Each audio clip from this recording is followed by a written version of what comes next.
اس پر آگے جا کے بات بھی کریں گے، رولنگ بھی دیں گے۔ شق ایک بل کا افتتاحیہ عنوان۔ اب ہم ایک بل کا افتتاحیہ اور عنوان لیتے ہیں۔ سوال یہ ہے کہ شق کا ایک افتتاحیہ عنوان بل کا حصہ بنایا جائے۔ جو اس کے حق میں ہے وہ ہاں میں جواب دے، جو مخالفت میں وہ نہیں میں جواب دے۔ ہاں والوں کی تعداد زیادہ ہے۔ شق کا افتتاحیہ اور عنوان بل کا حصہ بنائے جاتے ہیں۔ آرڈر نمبر 10، یہ سینیٹر سید محسن رضا نقوی صاحب کے بیاف ہے۔ رانا تنویر صاحب آرڈر نمبر 10 پیش کرے۔ On behalf of Interior Minister, I move that the bill further to amend the Prevention of Electronic Crimes Act 2016, the Prevention of Electronic Crimes Amendment Bill 2025 be passed.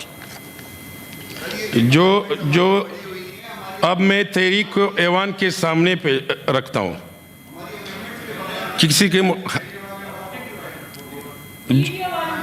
اب جو تحریک کے حق میں ہے وہ ہاں میں جواب دے، جو مخالفت میں وہ نہیں میں جواب دے۔ آ والوں کی تعداد زیادہ ہے۔ تحریک منظور کی جاتی ہے جی۔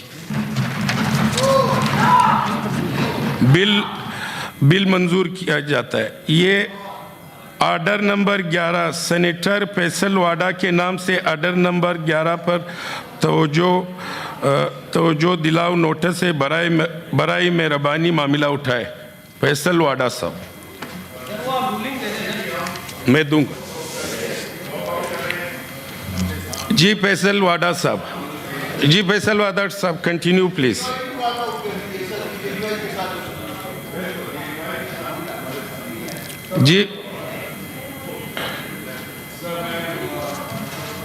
جی رانا تنویر صاحب۔ سلوک ہمارے ساتھ کیا کیا ہے ذرا آپ سن لیں۔ شبلی فراز صاحب بڑے محترم ہیں، انہوں نے اپنی سپیچ میں بل کی آلموسٹ اس بل کی سپورٹ کی ہے۔ انہوں نے کہا جی پہلے جو قانون تھا وہ لولا لگڑا تھا، اس میں بہتری چاہیے تھی، اس کو بہتر کرنا چاہیے تھا۔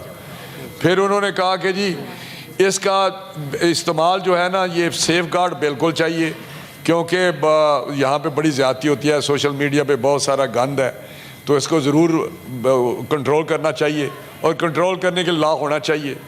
تو میں سمجھتا ہوں کہ یہ سمجھتے ہیں یہ چیز بالکل درست کر رہے ہیں ہم۔ صرف انہوں نے کہا جی ہم نے کیونکہ مخالفت ہم نے کریٹیسائز کرنا ہی کرنا ہے، ہم اپوزیشن میں ہیں۔ لیکن میں آپ کو ایک بات بتانا چاہتا ہوں کہ اس بل سے 2-3 پی ڈی ایم کی گورنمنٹ میں بھی انگیج رہے اور اس کے بعد بھی یہ انگیج رہے۔ ابھی بھی دونوں کمیٹیوں سے، اسٹینڈنگ کمیٹی نیشنل اسمبلی کی اور اسٹینڈنگ کمیٹی سینٹ کی، جو کہ سینٹ مین کی کمیٹی ہے، جن کا چیئرمین پی ٹی آئی کا ہے، فیصل سلیم صاحب پی ٹی آئی کی ہے، اور وہاں پہ کامران مرزا صاحب کی امینڈمنٹس گئیں جو آپ نے بھی ذکر کیا ہے، رپورٹ میں بھی اس کا ذکر ہے، وہاں پہ ریجیکٹ کر دیں۔ اور اتنے بڑے بڑے ہمارے علی ظفر صاحب بھائی ہیں، بہت بڑے وکیل ہیں، اور یہ رولز ریگولیشن تو ان کو ساری زبانی یاد ہیں کہ کس طرح امینڈمنٹ موو کرنی ہے، کہ کیا رولز ہیں، کیا طریقہ کار ہے، کیا پروسیجر ہے۔ تو اگر اس طرح یہ کریں گے کہ ابھی آ کے ہماری امینڈمنٹ لے لیں، لیکن سر یہ قانون ہے چیئرمین صاحب، اس کی قانون کوئی قرآنی صحیفہ نہیں ہے، اس میں امینڈمنٹ ہو سکتی ہیں، امپرومنٹ آ سکتی ہے۔ ہر قانون، ہر آئین جو ہے بنے ہیں، رولز بنے ہیں، اس میں ہمیشہ ایک گنجائش رہتی ہے امپرومنٹ کی۔ جب امپلیکیشن اس کی آتی ہیں، جب ایگزیکیوشن آتی ہے، تو اس وقت کوئی اور امپرومنٹ لاتے ہیں۔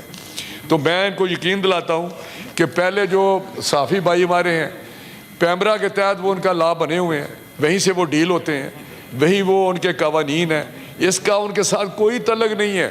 میں آپ کو یقین دلاتا ہوں، نہ ٹی وی کا، نہ اخبارات کا، لیکن یہ صرف سوشل میڈیا کو ڈیل کرے گا۔ اب مجھے بتائیں ہماری سوسائٹی کا کیا حال ہو گیا؟ یہ تو خود چور کی داڑھی میں تنکا کہ جی ہمارے سوشل میڈیا کے لیے بنا ہے، نہیں۔ ہر وہ شخص جو کسی کی عزت کے ساتھ کھیل رہا ہے، جو جھوٹی خبر پھیلا رہا ہے، جس کے ذریعے سوسائٹی میں افراتفری یا قتل و غارت تک بات پہنچ رہی ہے،